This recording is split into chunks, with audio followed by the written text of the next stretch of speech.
त्यांना 20-20 लाखाला विकली सर. ठीक आहे, ते आम्हाला माहिती आहे पूर्ण. नमस्कार, मी सारिका कांबळे बोलतेय. मी संस्थेची प्रमुख आहे. तर जे आमचे जे दादा आहेत त्यांनी उपोषण केले ह्याच्यासाठी 3 दिवस झालं. ते झोपून आहे तिथं बिना अन्न पाण्याचं, पाणी सुद्धा नाहीये त्यांना. आम्ही फक्त त्यांना एवढंच म्हणतोय की तुम्ही बाबा आमचा हक्क द्या, जसं त्या लोकांना दिलंय, कुंभार समाजाला दिलं ह्यांनी, त्या गोट्यावाल्यांना दिलं. मग आम्ही म्हणतोय त्यांना जसं दिलंय ना तसं आम्हाला पण द्या तुम्ही. तर हे आम्हाला भेटायला तयार नाही आहेत आयुक्त लोक, म्हणून आम्ही हे रस्ता रोखलं. इथं गेट सगळे बंद केलेत महानगरपालिकेचे. आणि ही चोरटी लोक आहेत सगळी, जे आयुक्त लोक आहेत ना सगळे चोर आहेत. बाहेर भेटायला आले नाहीत, एक जण सुद्धा आलेला नाही बाहेर भेटायला. बसलेत, त्यांना अजून त्यांनी काही भेटगाठ दिलेली नाहीये. ते फक्त आम्हाला काय करतात, गंडवतात. दुसरं पत्र आलं, कालचं जो पत्र दिला होता तोच पत्र आम्हाला पत्राचं निवेदन काय आलेलं आहे आता? पत्राचं निवेदन असं आहे की तुम्हाला त्याच्यामधलं भूखंडमधलं तुम्हाला जागा भेटत नाही, तुम्ही गोठ्यावाल्याला दिली, तुम्ही गोठ्यावाल्याला दिली, कुंभाराला दिली, भाट लोकाला दिली, सर्व समाजाला दिलेत. पण आमच्या चर्मकार समाजाला का नको? आमच्या कर्मचारी समाज गठाई करतो, 10 रुपये कमवतो. प्लॉट जरी घ्यायचं म्हटलं एका व्यक्तीला 40-50 लाख रुपये मोजावं लागतात.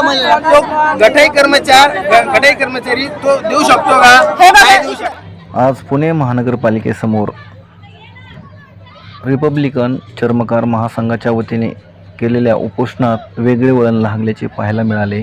अचानक या उपोषणकर्त्यांनी महानगरपालिकेच्या गेटसमोर लोटांगण घेण्यास सुरुवात केली. त्यावेळी महानगरपालिके सुरक्षा रक्षक आणि उपोषणकर्त्यामध्ये झटापट झाल्याचे पाहायला मिळाले.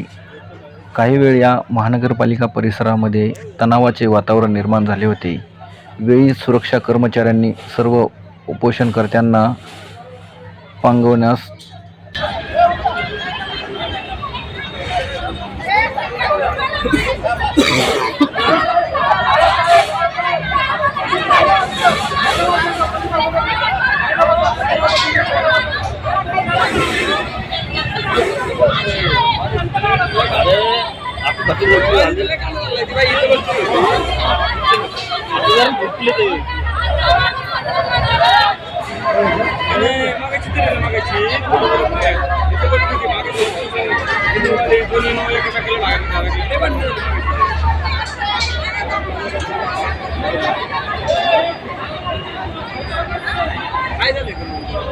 मोर्चा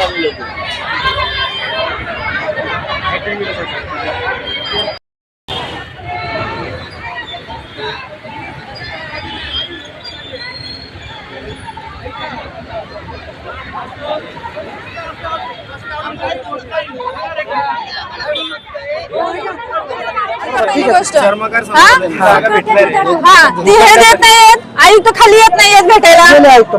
गेले ना ते का पळतायत मग सगळे आयुक्तांना भेटायला कशासाठी पळतायत ते? माझा इंडिया न्यूज पुणे महानगरपालिका पुणे.